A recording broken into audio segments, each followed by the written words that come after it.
Hi, I'm Lanny, and this is Preserving Today. Okay, today I want to share with you my absolute favorite summer recipe. This is a wild fermented strawberry soda. It's easy. It only takes 3 ingredients, and one of them is water, and you can have a sparkling strawberry soda that tastes better than anything you can buy in the store. It's loaded with probiotics and really low in sugar. So what's going to happen here to make this soda is you're going to add 2 pounds of fruit to your empty glass jar, 1/4 a cup to 1/2 a cup of sugar, and about 6 to 8 cups of water. If you want it strong and sweet, do 6 cups. I like to have more liquid, more to share, and a lighter soda, so I do 8 cups. And once those are in there together, you just want to give it a mix. Now, the beauty of this is you can use your scraps of your strawberries. You can leave the greens attached. You can use sliced strawberries, frozen strawberries, whatever. A lot of people talk about using starters for their fermented sodas. And while you can, it's absolutely not necessary. That's why I'm showing it this way, because it's not taking any special forethought. I can literally throw this together on a dime without any pre-planning and have strawberry soda in a few days. The wild natural bacteria and yeast are in the environment that we need to ferment this soda. So what we're going to do to ensure that we have success, we're going to stir it. Stirring it is going to prevent any mold from being able to form.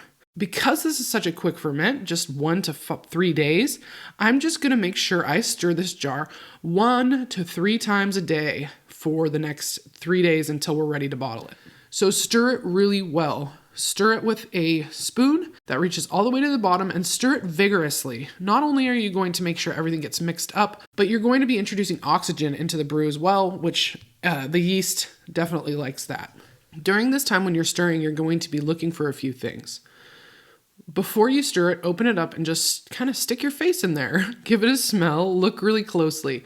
Do you see bubbles on the surface? Do you see bubbles rising to the surface? Does it smell sweeter or more fruity or sour or like alcohol? And then tilt your head to the side and put your ear in there and just listen. Do you hear a slight effervescence, tiny little bubbles popping? Do you feel those on your face when you put your face close to it? Breathe it in. Take it in with all your senses. This is the best way to learn how to be a good fermenter. Nothing that I could say to you or that anybody else could say to you or show you online is ever going to teach you what you'll learn just from observing a ferment in your own home.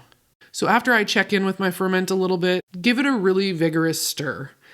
After stirring, do the same thing again. Look at it, listen to it, smell it.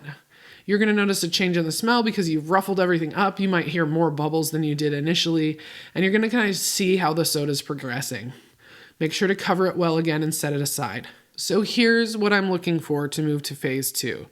I want to see a lot of bubbles. I want to see the color drain from the fruit and the liquid to gain that color. So the strawberries look pale and puffy and bloated and are starting to break apart, and the liquid looks red and beautiful.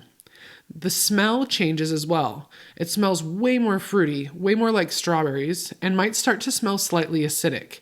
If you smell alcohol, you're starting to move past where is ideal for this to be a soda, so you'd want to pull it right away. And lastly, the bubbles. The bubbles are always important to notice that the fermentation process is going. They're also important because that's what you want to harness and trap into a bottle to make this a bubbly soda. So when I am totally finished and I decide that this soda is ready to bottle, all I need to do is place a strainer over another vessel and I pour this liquid through, straining out all the solids of the strawberries. Now this strained liquid is going to go into some type of bottles, and I'll link to the bottles that I have in my video description. But you don't have to go spend money, especially if this is a new hobby and you're not even sure you're going to get into it.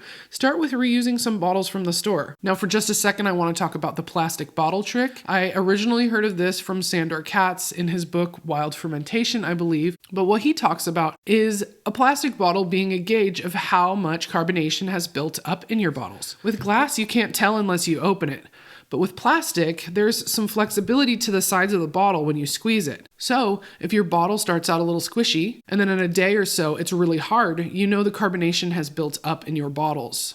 And that's the time you're going to move these to the fridge. So I'm straining the fruit out. I'm moving the liquid into bottles that I can seal. And then I'm leaving them still room temperature for a period of time until the carbonation builds up. We want some pressure in there before we move it to the refrigerator for its final resting place before it's enjoyed. So that's it. Wild fermented strawberry soda is the most delicious summer treat. If you haven't watched it yet, check out my video on how I make kvass. Kvass and this wild fermented strawberry soda recipe is the same method.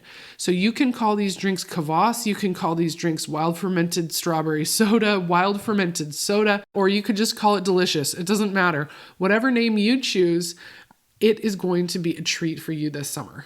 Again, the best thing you can do is use whatever fruit is close to you and in season. It's just strawberry season here in Northwest Washington, which is a very exciting time. So I'm using the strawberries that we have from a local farm. Okay, thanks for watching. That's it for today. If you have questions, as always, leave them in the comments. I'm Lanny, and this was Preserving Today.